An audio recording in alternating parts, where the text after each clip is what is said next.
Topic है, इसमें इसका अपना इंडिविजुअल कॉन्सेप्ट भी है, लेकिन बहुत ज्यादा नहीं है। ज्यादातर चीजें अगर आप देखेंगे तो पीछे से ही रिलेटेड है वर्क, एनर्जी एंड पावर में। तो सिंपल शब्दों में कहें तो जैसे घर पे आप सुबह उठते हैं, खाते पीते हैं, तो उससे मिलती है तुमको एनर्जी, फिर वहां से दौड़ते हुए चले आते हैं यहाँ तक, वर्क, और फिर कितने कम टाइम में ऊपर आ जाते हैं, ये आपकी है पावर। यहाँ पर तो सीधे अब क्वेश्चंस पर आ जाते हैं। चलिए हम लोग यहाँ पर स्टार्ट करते हैं। तो सबसे पहले इसमें हम लोग वर्क देखेंगे। तो वर्क, एनर्जी एंड पावर में इसी सीक्वेंस में हम लोग क्यों पढ़ते हैं, पहले वर्क पढ़ते हैं फिर एनर्जी देन पावर, क्योंकि पहले हम लोग वर्क की जब बात करेंगे तो इसमें आएगा फोर्स और डिस्प्लेसमेंट, जो कि हम दोनों चीजें पहले पढ़ चुके हैं, फोर्स भी और डिस्प्लेसमेंट भी। इसलिए पहले हम लोग वर्क के बारे में समझ लेंगे सारी चीजें। फिर जब एनर्जी की बात आती है तो उसमें वर्क और एनर्जी दोनों के कॉन्सेप्ट मिक्सअप हो जाएंगे, मतलब उसमें वर्क का भी कॉन्सेप्ट रहेगा और प्लस एनर्जी का कॉन्सेप्ट रहेगा, और उनको मिलाकर क्वेश्चंस आपके सामने आएंगे। देन आगे हम लोग पढ़ेंगे पावर। तो पावर का मतलब एक तरह से रेट ऑफ डूइंग वर्क होता है ना, ठीक है, W डिवाइडेड बाई T, अगर हम एवरेज पावर निकालते हैं यानी कि उसमें वर्क आ जाएगा। तो वर्क और अपॉन टाइम, तो उसमें वर्क है और वर्क में एनर्जी का भी कॉन्सेप्ट जुड़ा हुआ है, यानी कि पावर में सारी चीजें आएंगी, वर्क भी, एनर्जी भी, और जो पावर है उसका तो कॉन्सेप्ट रहेगा ही रहेगा। तो सबसे पहले हमें इंडिविजुअली समझना है वर्क के बारे में। वर्क में कैसे, यहाँ पर वर्क किसको हम लोग बोलते हैं, उसकी डेफिनेशन क्या है, उसके फॉर्मूले क्या हैं, और उसमें अलग अलग तरह के कैसे कैसे क्वेश्चंस बन सकते हैं, वो सारी चीजें समझनी है। लेकिन सब कुछ अभी हम फोकस करेंगे सिर्फ वर्क पर, ठीक है। देखो वर्क के लिए सबसे पहली बात कि जो आम तौर पे हम लोग बोलते हैं वर्क, ठीक है, वो वर्क और जो फिजिक्स में ये वर्क की डेफिनेशन बताई जाती है, जो फिजिक्स की लैंग्वेज में वर्क है, उसमें बहुत डिफरेंस है। जैसे अगर हम यहाँ पर इस बोर्ड को धक्का देना शुरू कर दें, ठीक है, और अभी से लेके शाम तक धक्का देते रहे इसको, और फिर शाम को कहें आज हमने बहुत काम किया, 2 रोटी ज्यादा दो हमें, ठीक है, तो क्या कोई वर्क हुआ? यहां पर हम कहते तो हैं, लेकिन फिजिक्स की लैंग्वेज में कोई वर्क नहीं हुआ। जैसे तुम लोग भी कोई काम नहीं करते हो, बैठ के पढ़ रहे हो, ठीक है, 2 घंटे पढ़ोगे, 2 घंटे बाद कहोगे बहुत थक गए, बहुत काम कर लिया, लेकिन फिजिक्स की लैंग्वेज में इसे वर्क नहीं कहा जाएगा।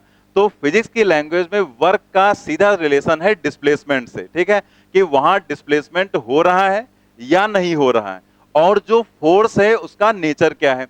फोर्स 2 तरह के हम लोग देखेंगे, कंजर्वेटिव एंड नॉन कंजर्वेटिव। तो यहां पर चीजें अलग तरह से हम लोग को डिफाइन करना है। जो भी फिजिक्स में वर्क है उसका रिलेशन एक तरह से डिस्प्लेसमेंट के साथ रहेगा।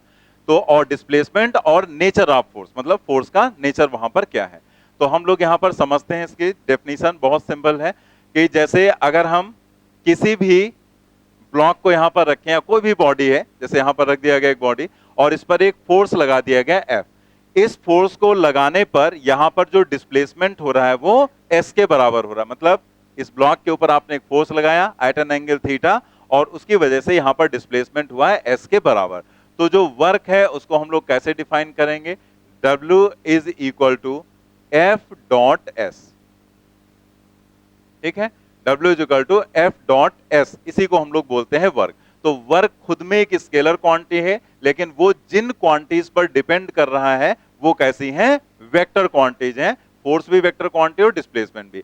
इसी को हम लोग ऐसे भी लिख लेते हैं F S cos theta, dot product हम लोग पढ़ ही चुके हैं, तो A dot B, A B cos theta, F dot S, F S cos theta, note करेंगे वहां पर, ठीक है। अब यहां पर जरा देखो, जो ये एफ एस कॉस थीटा है, इसको एक अलग तरीके से हम लोग यहां पर लिख रहे हैं, W is equal to F cos theta को हम लोग साथ में ले लेते हैं, एफ कॉस थीटा, और जो ये डिस्प्लेसमेंट है इसको हमने अलग लिख दिया, ठीक है।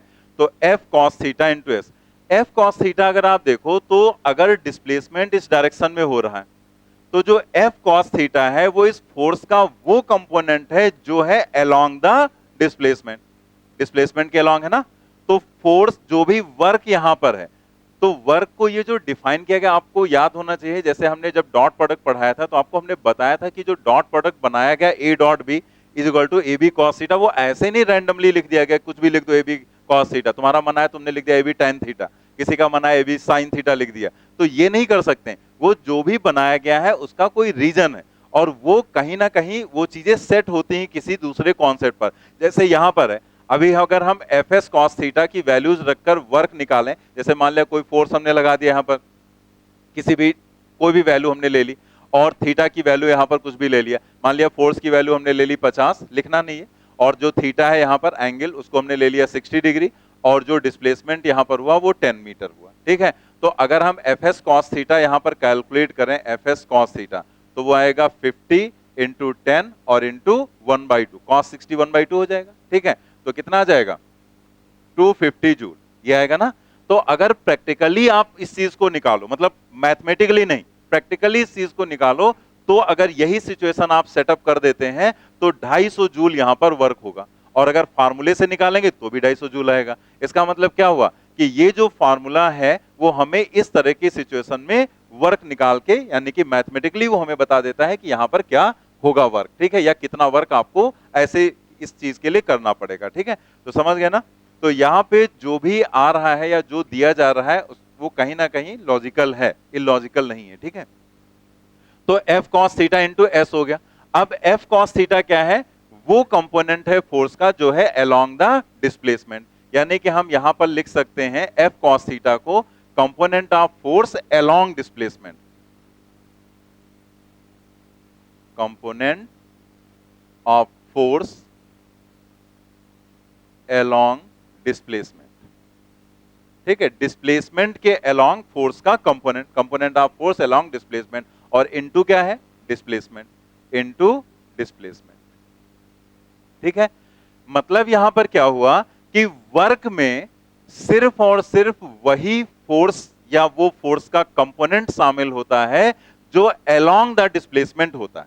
अब अलोंग द डिस्प्लेसमेंट होने का मतलब ये नहीं है कि वो उसी की डायरेक्शन में हो जिधर डिस्प्लेसमेंट है, हो सकता है वो अपोजिट डायरेक्शन में भी हो। तो अगर सेम डायरेक्शन में है तो उसका मतलब क्या है, और अपोजिट डायरेक्शन में है तो क्या मतलब, तो अलोंग का मतलब कोलिनियर से हो गया, ठीक है। मतलब जो भी यहां पर फोर्स का कंपोनेंट है वो डिस्प्लेसमेंट के अलोंग होना चाहिए। लेकिन एक बात यहां से क्या समझ में आई कि जो फोर्स है उसका सिर्फ वही कंपोनेंट वर्क करेगा, या वही कंपोनेंट वर्क में शामिल होगा जो अलोंग द डिस्प्लेसमेंट होगा। जो परपेंडिकुलर टू द डिस्प्लेसमेंट है वो कोई वर्क परफॉर्म नहीं करेगा। क्योंकि आप इसको ऐसे भी समझ सकते हैं, जैसे सिंपली कि अगर हम मान लो ये एफ कॉस थीटा गायब कर दें, ठीक है, तो एफ कॉस थीटा अगर यहां ना हो तो क्या ये एफ साइन थीटा की वजह से इधर जा पाएगा, नहीं जा पाएगा ना। एफ साइन थीटा की वजह से तो इधर जाएगा नहीं। एफ साइन थीटा की वजह से ये ऊपर तो जा सकता है, लेकिन हो सकता है इसका वेट इतना ज्यादा हो कि ये ऊपर भी ना जा पाए, तो ये यहीं रखा रहेगा, लेकिन ये किसी भी कीमत पर यहां नहीं पहुंचेगा। इस फोर्स की वजह से तो वहां नहीं पहुंचेगा। इसका मतलब ये फोर्स इस डिस्प्लेसमेंट के लिए कारण नहीं है, ठीक है। इस डिस्प्लेसमेंट का कारण कोई और है, ये नहीं है। इसलिए ये फोर्स इस डिस्प्लेसमेंट के लिए कोई वर्क परफॉर्म नहीं करेगा, ठीक है। मतलब यहां पर क्या हुआ, नोट में देखें, component of force perpendicular to displacement performs no work, ठीक है, कोई भी वर्क वो परफॉर्म नहीं करेगा, ठीक है। इसीलिए जब हम सर्कुलर मोशन की बात करते हैं तो सर्कुलर मोशन में जो सेंट्रीपिटल फोर्स होता है वो होता है टुवर्ड सेंटर, नाम ही उसका अभिकेंद्र बल, टुवर्ड सेंटर। और जो पार्टिकल होता है वो किसी भी इंस्टेंट पर उसकी वेलोसिटी होती है टेंजेंशियल, तो अगर वेलोसिटी इधर है तो उसका छोटा सा डिस्प्लेसमेंट भी उधर ही होगा।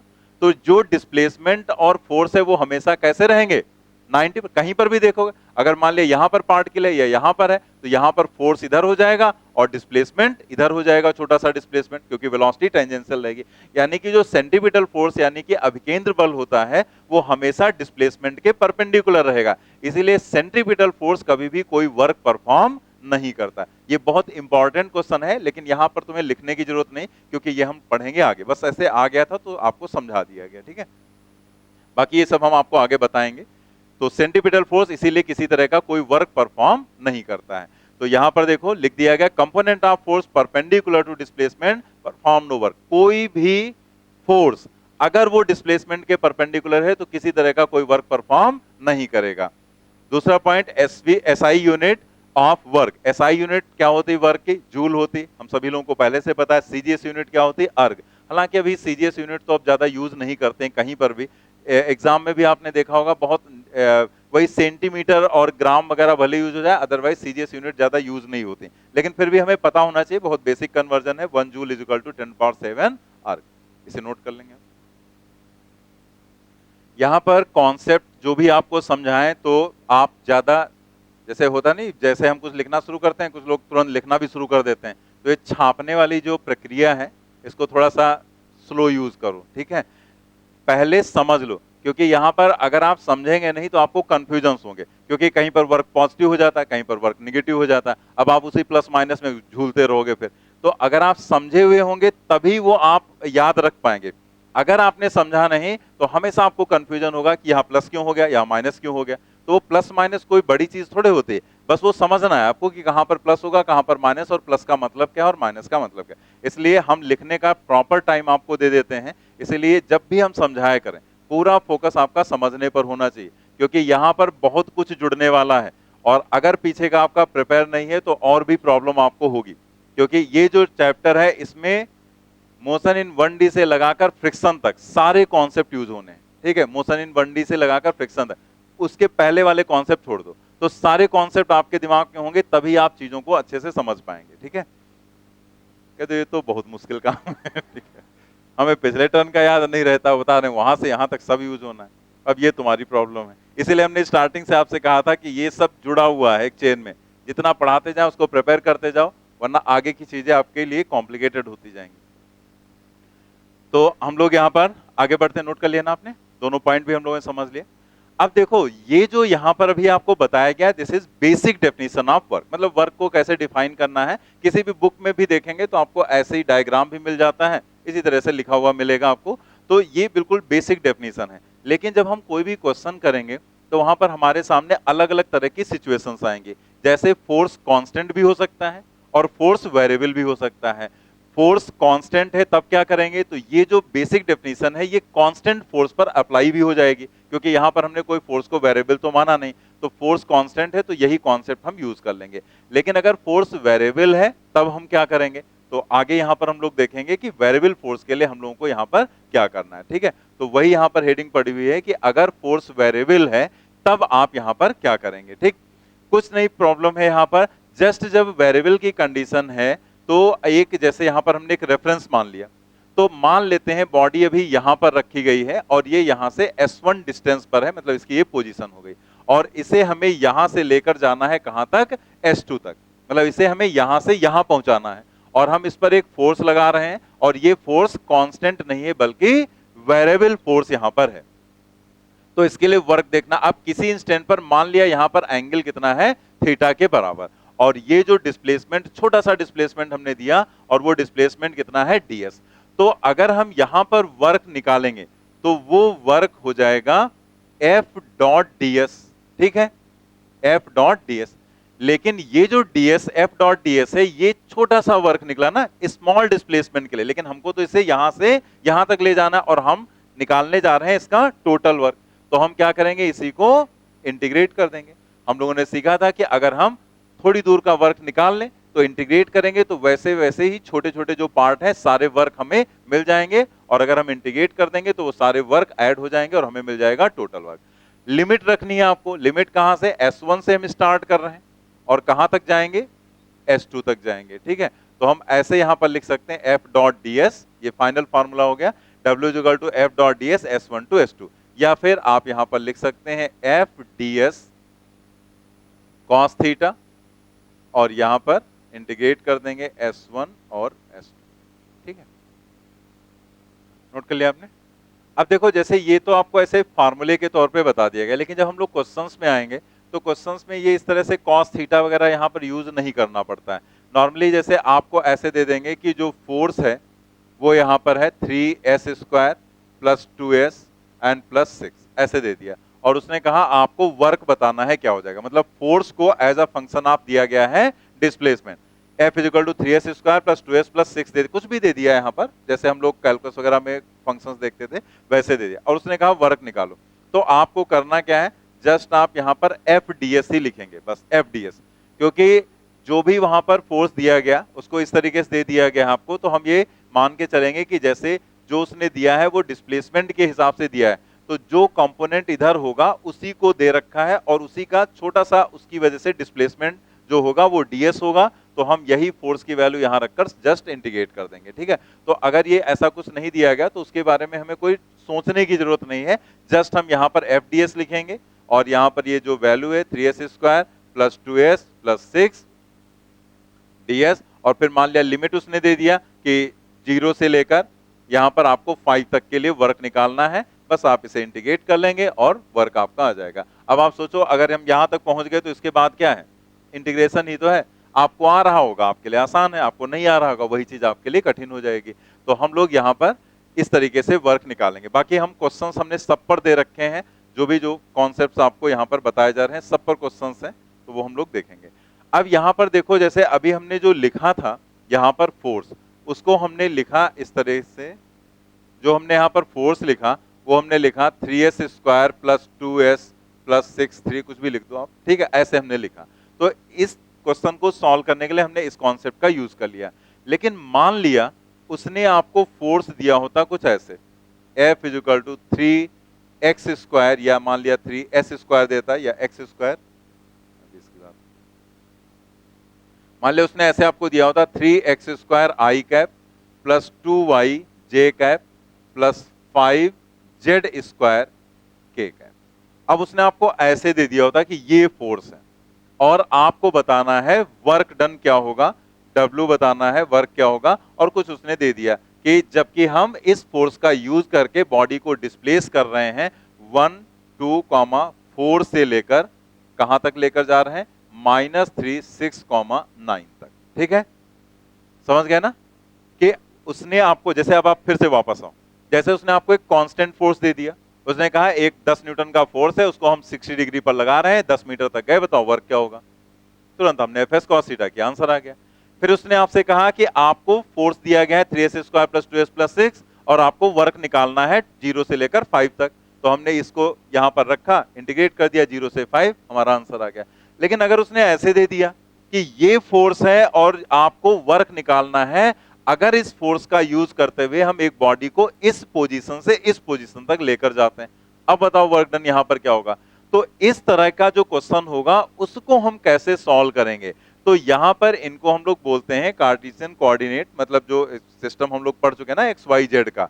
तो रेक्टेंगुलर कंपोनेंट्स के टर्म में अगर हम लोग यहां पर देखें, in terms of rectangular component, मतलब अगर ये सिचुएशन है तो आप वर्क को कैसे कैलकुलेट करेंगे वो हमें देखना है। ठीक है, तो इसमें आप यहां पर देखेंगे कि सबसे पहले मान लिया in terms of rectangular component उसने आपको जो फोर्स दे रखा है वो दे रखा है F x I cap, general form में लिखेंगे, और फिर यहां पर है एफ वाई जे कैप और फिर plus F Z K cap.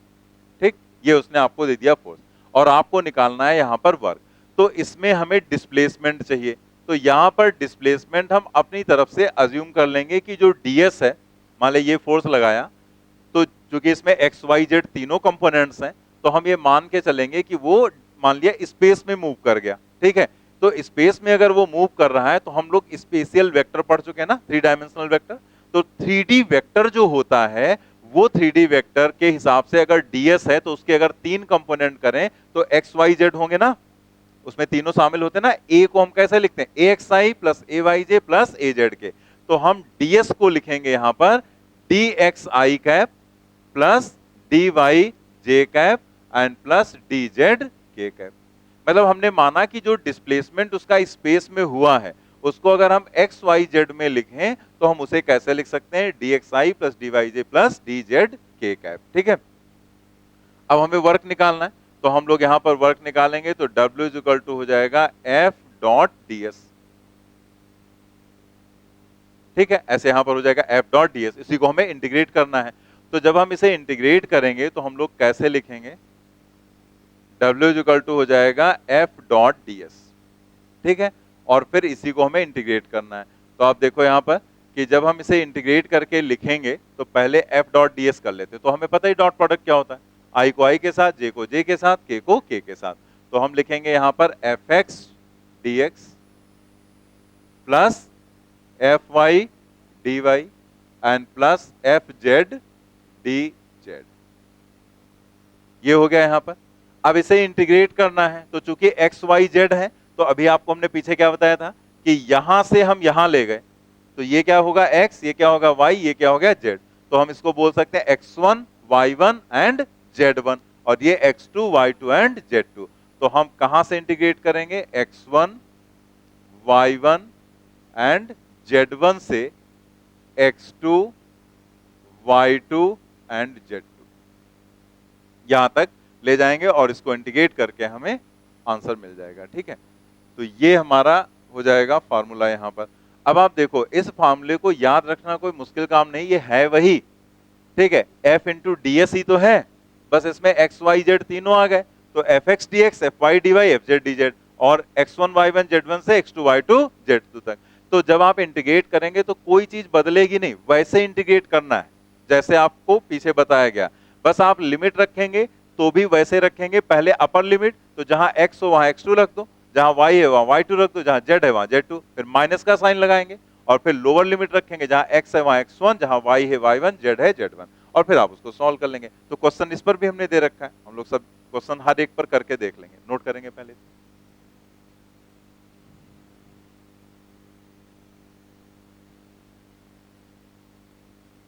Note कर लिया आपने? अब जरा हम लोग समझ लेते हैं यहाँ पर, जैसे हमने तीनों बातें आपको यहाँ पर बता दी कि अगर कांस्टेंट फोर्स है तब क्या होगा, अगर वेरिएबल फोर्स है तब क्या होगा, और वेरिएबल में दो चीजें थी कि अगर वो s के टर्म में आपको दे रहा है तब आप क्या करेंगे, मतलब एक सिंगल वेरिएबल है, और अगर वो ऐसे रेक्टेंगुलर कंपोनेंट्स के टर्म में अगर आपको देगा x y z के टर्म में, तब आपको यहाँ पर क्या करना है। ठीक है, अब यहाँ पर कुछ बातें हैं जो इसी से रिलेटेड है, वो हम लोग एक एक करके समझ लेते हैं। जैसे ये जो यहाँ पर दिया गया है आपको, अब ये सब बातें बस एक बार आपको समझना है, यहाँ पर कुछ ऐसा रटने वाला नहीं है, आप एक बार देख लेंगे समझ लेंगे तो याद रहेगा। जैसे W equal to F S cos theta है, जो भी ऊपर डेफिनेशन बताई गई, तो for any applied force if S is equal to 0 और थीटा इज इक्वल टू 90, जैसे हमने यहाँ पर क्या कहा कि डेफिनेशन ये है, जैसे अभी स्टार्टिंग में आपसे कहा था कि अगर हम इस बोर्ड को दिन भर धक्का देते रहें, ठीक, या आप दिन भर यहाँ पर बैठ के पढ़ते रहो, तो ऐसी कंडीशन में, दोनों कंडीशन में किसी तरह का कोई डिस्प्लेसमेंट हो रहा है? नहीं हो रहा है। और अगर डिस्प्लेसमेंट नहीं हो रहा है तो according to definition work done क्या होगा? जीरो। तो for any applied force if S is equal to 0, अगर डिस्प्लेसमेंट 0 है तो वर्क 0, और अगर एंगल 90 हो गया तो 90 होने का मतलब जो फोर्स हो जाएगा वो परपेंडिकुलर हो जाएगा। और अभी हम लोगों ने पीछे क्या देखा था कि जो परपेंडिकुलर कंपोनेंट होगा या जो फोर्स परपेंडिकुलर होगा वो किसी तरह का कोई वर्क परफॉर्म नहीं करेगा। फार्मूले से अगर आप देखो तो थीटा जैसे ही आप 90 रखोगे cos 90 0, cos 90 0, यानी कि वर्क डन क्या हो जाएगा? 0। तो ध्यान रखेंगे for any applied force S is equal to 0, theta 90, तो फिर वर्क डन क्या होगा? 0। अब पॉजिटिव और नेगेटिव जरा समझ लो कि कौन सा फोर्स पॉजिटिव वर्क करेगा, कौन सा फोर्स नेगेटिव वर्क करेगा, और साथ ही साथ उसका मतलब क्या है, प्लस या माइनस का। अगर थीटा की वैल्यू, पहले मैथमेटिकली हम लोग देखेंगे फिर उसका मतलब समझेंगे। अगर थीटा की वैल्यू 90 से कम है तो 90 से कम होने पर थीटा फर्स्ट क्वाड्रेंट में हो जाएगा, और फर्स्ट क्वाड्रेंट में कॉस की वैल्यू क्या होती? पॉजिटिव, तो फिर वर्क डन कैसा होगा? पॉजिटिव हो जाएगा। अगर थीटा की वैल्यू ग्रेटर देन 90 है तो हम लोग कहां होंगे? सेकेंड क्वाड्रेंट में। सेकेंड क्वाड्रेंट में कॉस की वैल्यू नेगेटिव, इसका मतलब यहां पर जो कॉस है वो जब नेगेटिव है तो वर्क डन क्या होगा? नेगेटिव होगा। लेकिन आप ये भी तो कह सकते हैं कि जो फोर्स और डिस्प्लेसमेंट है वो भी तो वेक्टर क्वांटिटीज हैं, वो भी तो प्लस और माइनस हो सकते हैं, तो इनके प्लस माइनस पर इफेक्ट इसका नहीं पड़ेगा, वर्क पर इसका इफेक्ट। फोर्स और डिस्प्लेसमेंट वेक्टर क्वांटिटीज हैं, तो यहां पर क्या करोगे? पहले आप डेफिनेशन में जाओ वापस। ए डॉट बी क्या होता है? ए बी कॉस थीटा होता है। उसमें जो वो ए और बी लिखते वो क्या होता है? मैग्नीट्यूड माइनस में होता है। तो यहां पर आप उसके बेसिक पॉइंट पर पहुंचो ना कि एफ एस का साइन यहां पर हो सकता है या नहीं हो सकता है। तो यहां पर साइन नहीं होगा क्योंकि यहां पर वो उनका मैग्नीट्यूड लिखा जाएगा, है वो वेक्टर क्वांटिटी, लेकिन एफ और एस का यहां पर क्या लिखेंगे? हम मैग्नीट्यूड लिखेंगे। और मैग्नीट्यूड का मतलब कि बस आप वहां पर उसकी वैल्यू लिखेंगे, न्यूमेरिकल वैल्यू और यूनिट जो है वही लिखी जाएगी, साइन आपको नहीं लिखना है। ठीक है, तो इसका मतलब इसके साइन की यहां कोई बात ही नहीं करनी, इसीलिए सीधे सीधे समझा दिया गया कि थीटा लेस देन 90 है तो वर्क होगा पॉजिटिव, और थीटा ग्रेटर देन 90 है तो वर्क डन क्या हो जाएगा? नेगेटिव हो जाएगा। ठीक है, अब इसका मतलब भी हम लोग जरा समझ लें कि पॉजिटिव और नेगेटिव जो वर्क है उसका मतलब क्या आ रहा है। मतलब जैसे हमने कह दिया ये ऐसा है, तो इसका मतलब हम फिजिकली क्या चीज वहां पर ऑब्जर्व करेंगे। आप देखो जरा कि अगर हम एक बॉडी यहां पर लें और उस बॉडी पर हमें ये वाली कंडीशन देखनी, थीटा लेस देन 90, तो थीटा लेस देन 90 का मतलब हम ऐसे भी यहां पर फोर्स लगा सकते हैं इस डायरेक्शन में, और इसी डायरेक्शन में यहां पर डिस्प्लेसमेंट हो रहा है, तो अगर हमने ऐसे फोर्स लगा दिया और ऐसे डिस्प्लेसमेंट है तो दोनों के बीच का एंगल कितना हो गया, 0 हो गया ना। ठीक है, तो यहां पर 0 मतलब 90 से कम ही तो होगा ना, तो 0 हो गया। तो यानी कि 0 एंगल लेस देन 90 की कंडीशन में 0 एंगल अगर हम ले रहे हैं तो उसका मतलब फोर्स उसी डायरेक्शन में है जिधर डिस्प्लेसमेंट है। लेकिन मान लेते हैं कि यहां पर हम फोर्स इधर नहीं लगा रहे, या फोर्स लगा दें, कुछ भी हम कर सकते हैं। तो सपोज कर लिया यहां पर हमने ये जो फोर्स था उसको ऐसे लगा रखा था, ठीक है, किसी एंगल पर। तो अगर किसी एंगल पर लगाएंगे तो इसका कंपोनेंट इधर लेंगे हम, एफ कॉस थीटा कंपोनेंट लेंगे ना, परपेंडिकुलर वाला तो कोई वर्क करेगा नहीं, तो हमें ये कंपोनेंट लेना पड़ेगा। अभी यहां पर एंगल जो दिखाया है वो ग्रेटर देन 90 है, लेस देन 90 डिग्री है।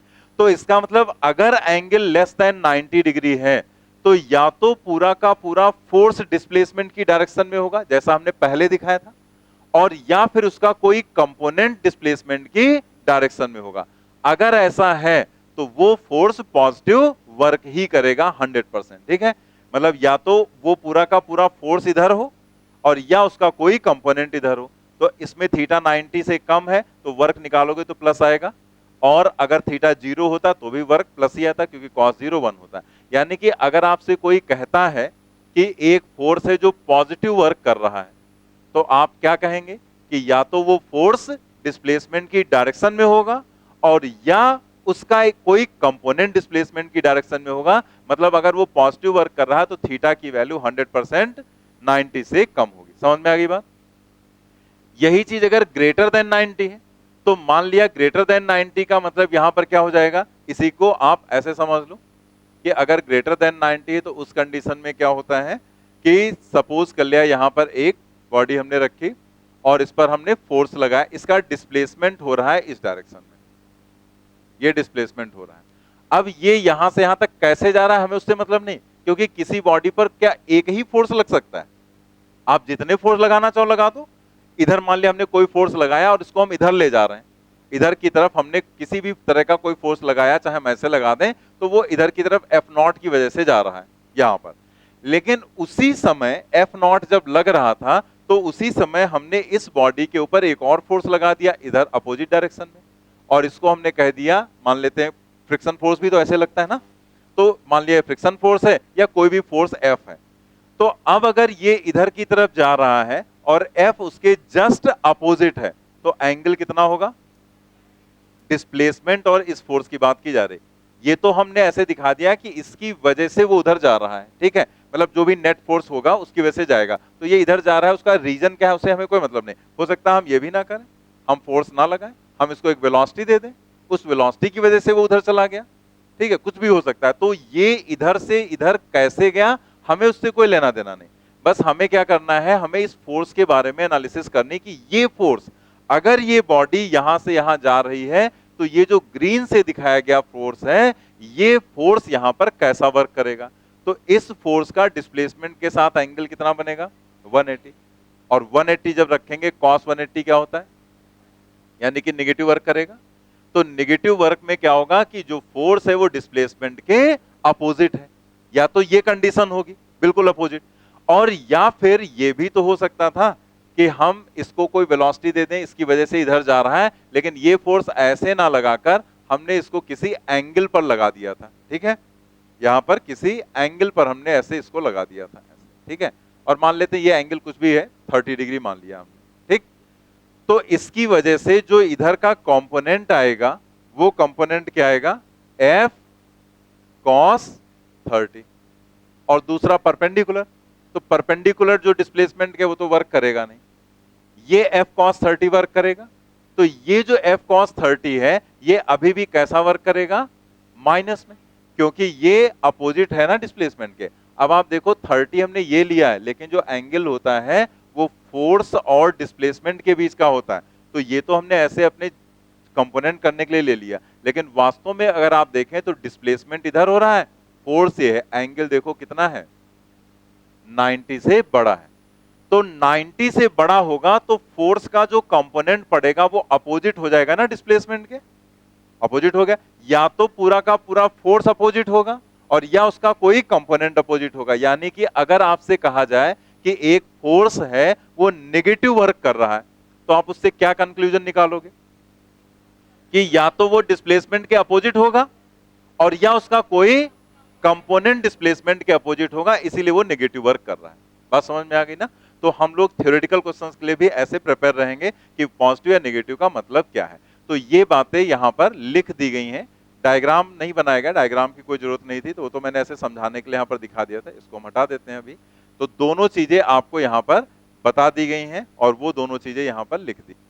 यहां पर आप देखो, आप यहां थोड़ा छोटा लिखा हुआ है, आप चाहें तो अपना बुकलेट में पढ़ लें। देखो क्या लिखा हुआ है, पॉजिटिव वर्क मींस फोर्स और it's component is along the displacement, while negative work means force or its component is opposite to displacement। ध्यान रहेगा ना? तो वो जितना कुछ अभी समझाया गया उसको 2 लाइन में समराइज करके लिख दिया गया। तो आप इस चीज का ध्यान रखें कि अगर आपसे कोई पूछेगा पॉजिटिव वर्क का मतलब, तो आप कहेंगे या तो पूरा फोर्स या उसका कोई कंपोनेंट अलोंग द डिस्प्लेसमेंट होगा।